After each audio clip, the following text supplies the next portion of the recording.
नमस्कार, next 9 news देख रहे हैं आप और मैं हूं आपके साथ प्रज्ञा सिंह। लोकसभा चुनाव से पहले यूपी की सियासत गर्माती हुई नजर आ रही है। कहा जा रहा था कि जल्द ही अखिलेश यादव अब और कई छोटे मोटे दलों के साथ गठबंधन को लेकर ऐलान कर सकते हैं। चंद्रशेखर आजाद के नाम की भी चर्चा जोरों शोरों से हो रही थी कि क्या अखिलेश और चंद्रशेखर एक बार फिर चुनावी मैदान में एक साथ उतरते हुए नजर आएंगे। देखने के लिए मिला था कि अखिलेश यादव ने कुछ समय पहले ही ये बयान दिया था कि आरएलडी के अलावा और कई छोटे मोटे दलों के साथ गठबंधन को लेकर चर्चा हो रही है। जैसे ही कुछ फाइनल होता है वे साफ तौर पर ऐलान कर देंगे सीट शेयरिंग को लेकर। ऐसे में बार बार चंद्रशेखर आजाद का नाम भी सामने आ रहा था, लेकिन अब ऐसा लग रहा है कि चंद्रशेखर आजाद अखिलेश यादव से नाराज नजर आ रहे हैं।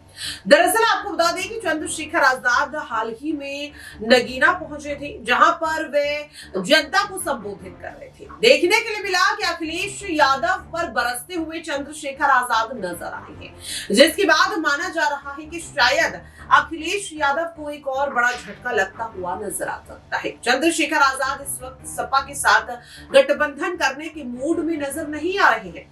चंद्रशेखर आजाद जनता को संबोधित करते हुए कहते हुए नजर आते हैं कि समाजवादी पार्टी के साथ अगर चंद्रशेखर नहीं होते तो खतौली सीट पर जीत हासिल करना सपा के लिए नामुमकिन होता। इसी के साथ अखिलेश यादव पर बरसते हुए चंद्रशेखर आजाद ये भी कह देते हैं कि अगर इनका बस चले तो ये हमें पैदा ही ना होने दे। अब आखिरकार इसका कारण क्या है? क्यों चंद्रशेखर आजाद अखिलेश यादव से नाराज नजर आ रहे हैं? कहीं इसकी वजह आरएलडी तो नहीं है? दरअसल आपको बता दें कि जयंत चौधरी की पार्टी आरएलडी को अखिलेश यादव की पार्टी की तरफ से लोकसभा चुनाव में 7 सीटें ऑफर की गई।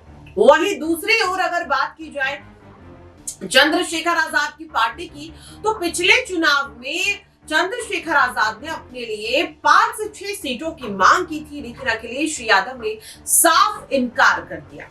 इसके बाद गठबंधन टूट गया और चुनाव आजाद को अकेले ही लड़ना पड़ा। हाल ही में चंद्रशेखर आजाद ने कहा था कि वे सपा के साथ मिलकर चुनाव लड़ने के लिए तैयार हैं, लेकिन कम से कम उन्हें 5 से 6 सीटें चाहिए। वहीं दूसरी ओर आरएलडी को 7 सीटें अखिलेश की तरफ से दे दी जाती है, जबकि मुजफ्फरनगर सीट ना मिलने के चलते जयंत चौधरी नाराज हो जाते हैं और बीजेपी का दामन थाम लेते हैं। हालांकि बीजेपी का दामन थामने के बाद भी आरएलडी को कोई खास फायदा नहीं हुआ, क्योंकि आरएलडी की तरफ से महज 2 सीटें ही जयंत चौधरी को दी गई। ऐसे में अखिलेश यादव को एक बड़ा झटका लगा आरएलडी की तरफ से भी, और अब चंद्रशेखर आजाद भी उनकी पार्टी के साथ गठबंधन करने की मूड में नजर नहीं आ रहे हैं। ऐसे में 63 सीटों पर अकेले चुनाव लड़ने का दावा कर रही समाजवादी पार्टी क्या लोकसभा चुनाव में जीत हासिल कर पाएगी? क्योंकि मायावती तो पहले ही मना कर चुकी है कि वे सपा के साथ गठबंधन नहीं करेगी। ऐसे में चंद्रशेखर आजाद उनकी आखिरी उम्मीद थे। अगर वे भी यहाँ पर गठबंधन से इनकार कर रही हैं, तो फिर दलित वोट बैंक को हासिल करने के लिए अब अखिलेश के पास आखिरकार क्या रणनीति है? क्योंकि यही 2 चेहरे हैं जो सीधे सीधे यहाँ पर दलित वोट बैंक को अपने पास रखते हैं। और चंद्रशेखर आजाद के इस बयान के बाद अब ये भी कयास लगने शुरू हो गए हैं कि क्या आजाद अब मायावती की पार्टी बहुजन समाजवादी पार्टी के साथ मिलकर चुनाव लड़ेंगे?